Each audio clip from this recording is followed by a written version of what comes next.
Our first reading this morning is a video clip. It comes from a short documentary that was put together for the Canadian Broadcasting Service. It's called Take Me to Prom, and it is a film that speaks with people from 7 different decades, queer people, who talk about their experience of prom or not going to prom. And we'll see just one of the 7 clips that are from that will be our first reading this morning. God's good news. And this is our Bible reading for this morning. It comes from Exodus chapter 3, and it's about Moses. It says, Moses was keeping the flocks of his father-in-law Jethro, the priest of Midian. He led those flocks into the wilderness, or beyond the wilderness, and came to Horeb, the mountain of God, and the angel of God appeared to him out of a bush that was on fire. He looked and he saw the bush, and it was burning, but it wasn't being consumed by the fire. So Moses said, I must turn aside. This is such a taciturn way of saying it. I must turn aside and look at this great sight and see why the bush is not burned up. That's the way that we all have these internal dialogues, right? I've got to go look at this. And so it says, God saw that Moses had turned aside and started talking out of the bush. Moses, Moses. And Moses said, I'm here. Here I am. And God said, don't come any closer. Take the sandals off of your feet, because the ground that you're standing on is holy. And then God said, I'm the God of your ancestors, the God of Sarah and of Abraham, the God of Rebekah and Isaac, the God of Rachel and Leah and Jacob. Moses hid his face because he was afraid to be in God's presence. And then God said, I've observed the misery of my people who are held in captivity in Egypt. I've heard their cry because of their taskmasters. I know their suffering. I've come to deliver them from the Egyptians and to bring them out of that land to a good and broad land flowing with milk and honey, the country of the Canaanites, the Hittites, the Amorites, the Perizzites, the Hivites, and the Jebusites. They all rhyme. I feel like I'm rapping, all of us. The cry of the Israelites has now come to me. I've seen how the Egyptians oppressed them. So now I'm going to send you to Pharaoh to bring out my people, the Israelites, to bring them out from Egypt. Moses said to God, who am I that I should go to Pharaoh and bring the Israelites out of Egypt? God said, I will be with you. This is the sign for you that it's I who sent you. When you've brought the people out of Egypt, you'll worship God on this mountain. Moses said to God, if I come to the Israelites and say to them, the God of your ancestors has sent me to you, and they ask, well, what is God's name? What shall I say to them? God said to Moses, I am who I am. And then said, this is what you should say to the Israelites. I am has sent me to you. God said, this is also what you should say to the Israelites. The Lord, the God of your ancestors, the God of Sarah and Abraham and Rebekah and Isaac and Leah and Rachel and Jacob, has sent me to you. This is my name forever. This is my title for all generations. This is God's good news. I'd been a pastor for all of 2 or maybe 3 years. Kathy and I were living in a parsonage that was directly next to the church, not unlike the setup that we've got here. We were living in the house.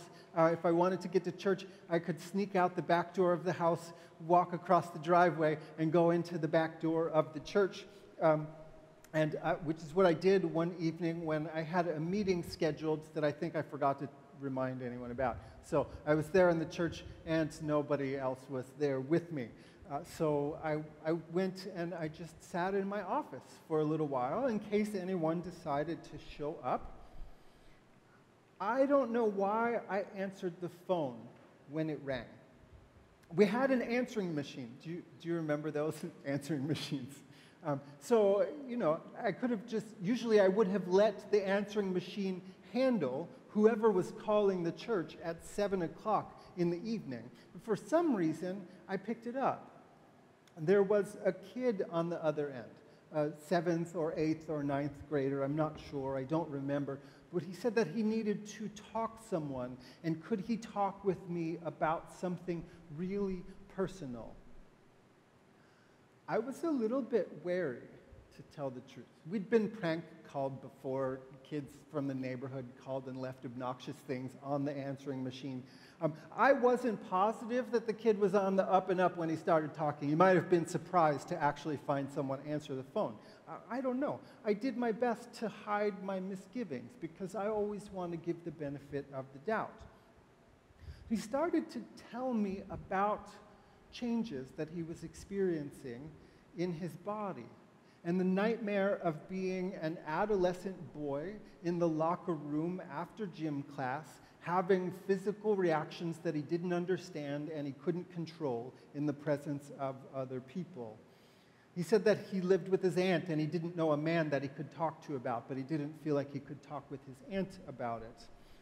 So we talked for a few minutes, mostly him telling me what was going on, what he was going through, what he was confused and anxious about, and me reassuring him that everything he told me was the 100% normal and natural experience of being a boy in puberty. I let him know that it was totally fine, that he should take his time figuring himself out. And then he said that his aunt just got home and he hung up on me. I never heard from him again, at least not as far as I am aware. But I choose to believe that it was a prompting of the Spirit that moved my hand to the telephone receiver that evening. And I want to believe that a short conversation with an anonymous pastor on the telephone gave that kid courage to face into himself and the changes that he was going through. And I'm certain that as I stood in my office there that night, letting down my defenses and letting a kid pour out his heart to me, that I was standing on holy ground. In the Bible reading this morning, Moses was living kind of off the grid. The backstory is that he was a Hebrew, an Israelite who had been raised in the Egyptian Pharaoh's house. It's a long story. You can read it at the beginning of Exodus. But during the period of the Hebrew enslavement, he was raised in a position of privilege in the Pharaoh's household, but he also felt a strong connection to his own people. One day while he was out wandering around and saw an Egyptian abusing one of his people, a fellow Hebrew, he killed the Egyptian, and then he fled. While he was away, he got married. He lived with his wife's people. He took care of his father-in-law's flock, and that's where we find him this morning in this reading. He was leading the flock, depending on the translation, either deep into the wilderness or beyond the wilderness, either way, off the grid, when he notices something a little bit unnatural and a little weird. A bush on fire that doesn't seem to be burning up. He could have just shrugged his shoulders at the weirdness of it, figured it was the palm wine he drank the night before, and just kind of moved along, kneading his in between his eyes. One of the key points of the story is that he stopped to investigate. He observed. He let his curiosity lead him. He picked up the phone instead of letting it go to the answering machine. And this is how the story of the Exodus begins, the defining story of the Hebrew Scriptures, with an on-the-run hothead taking care of someone else's livestock, whose curiosity pulls him aside and gets him tangled up in a plot engineered by God. These are strange doings. The strangest part of it all, at least to my mind, is God's response to Moses' reluctance to get involved in the plot. God calls Moses out of the bush and says, "Go tell the Israelites that God has heard your cry, and there's something brewing." Later, God will tell Moses to go to Pharaoh and say, "Let my people go," like we sang in the song this morning. To release the Israelites. Moses is understandably hesitant. He's a wanted man on the run. Later in the story, he'll try to get out of it by pointing to his stutter. I stutter. Who's going to listen to me? I'm not eloquent. They'll totally discount me. But here he just asks, who am I to do something big? And God says, don't worry about that, who you are. I'm God, and I'm sending you to do it. In fact, I'll even give you a sign to prove that I'm sending you and that you can do this thing that I want you to do. And the sign is this, that after you do it, you and the people are going to worship on a mountain.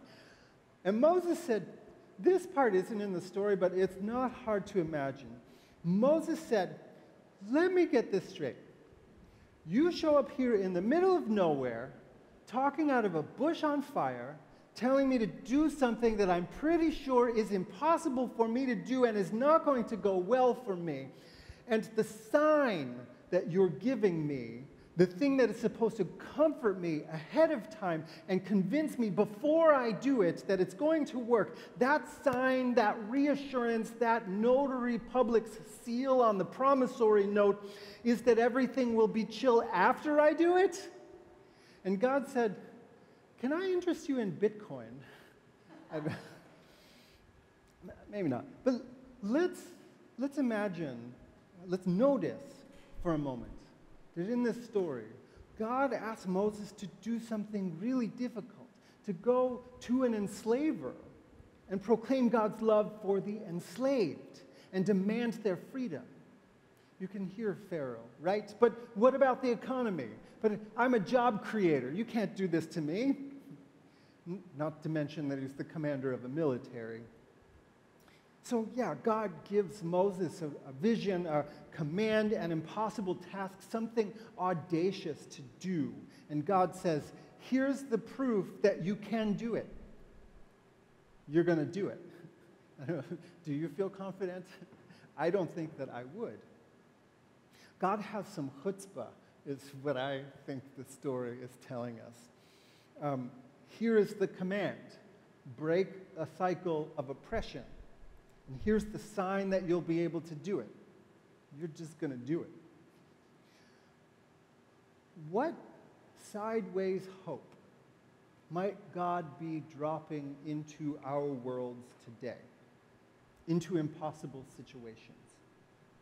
There is certainly no shortage of impossible situations. And maybe the point of faith is precisely this, to keep our eyes open for them, to turn aside and look, and to trust that we can and that we must do something, even if we're not sure that the results will be what we're hoping for. This week, the Texas Supreme Court allowed a new state law to go into effect that bans gender-affirming care for people under 18. This puts Texas at the front of the pack among states that are creating deliberately harmful laws under the label of protecting children. Let's notice that. They will instead create further trauma, and they know this full well and are doing it precisely because it suits their aim of making difference and diversity invisible. Texas is the most populous of the 21 states in this country that have these laws on the books. Not all of them are in effect, but there are 21 states now with these laws on the book. And God says, go tell Pharaoh, let my people go. I don't know. Maybe there are some signs that are a little more convincing this time around than what God gave to Moses. After you do it, you'll worship on a mountain. Early last month, this is maybe just one sign that we can turn around and notice for a moment. Early last month, on the iTunes Christian music charts, the #1 album in the country, again on the iTunes Christian music charts, was put out by a drag queen who performs under the name Flamey Grant and leads worship at her progressive church. It's a sign from God, I think. The Public Religion Research Institute polling that they did last year across the country, they found that 80% of respondents supported non-discrimination laws to protect LGBTQ people from discrimination in jobs, public accommodations, and housing. The needle is moving towards equal protection and acceptance. But it's also true that Pharaoh holds an awful lot of power. And you know the story. Pharaoh doesn't let God's people go without a fight. So here's a sign for us, Moses. It's an incomplete sign. But I'll tell you about what it is so far. Just an email. I'm talking about a real sign that I got this week. Just an email. I got it on Thursday from McKinley Sims, who is a Texan by birth and upbringing, but a transplant to Philadelphia. He's, I think since 2018, been the minister of the Unitarian Universalist congregation of Mount Airy over on Stenton Avenue. He sent me an email this week, and he told me that his congregation is partnering to help rehouse trans folks and their families who are moving out of Texas and Florida. We haven't had a chance to connect about it yet. We've that connection hasn't happened. But he asked me in his email, he said, do you want to be included in the helpers list? It could be money donations, could be apartment furnishings, could be people power, just checking in. I'm hoping to find out more from him this week, and I will be sure to let you all here, you on Zoom, everyone on the church email list, know what I find out. Because the truth is, I read that email, and all of a sudden, it felt like my laptop was on fire but not burning up, and I kicked off my sandals because I knew the ground was holy. And this is God's good news. Amen.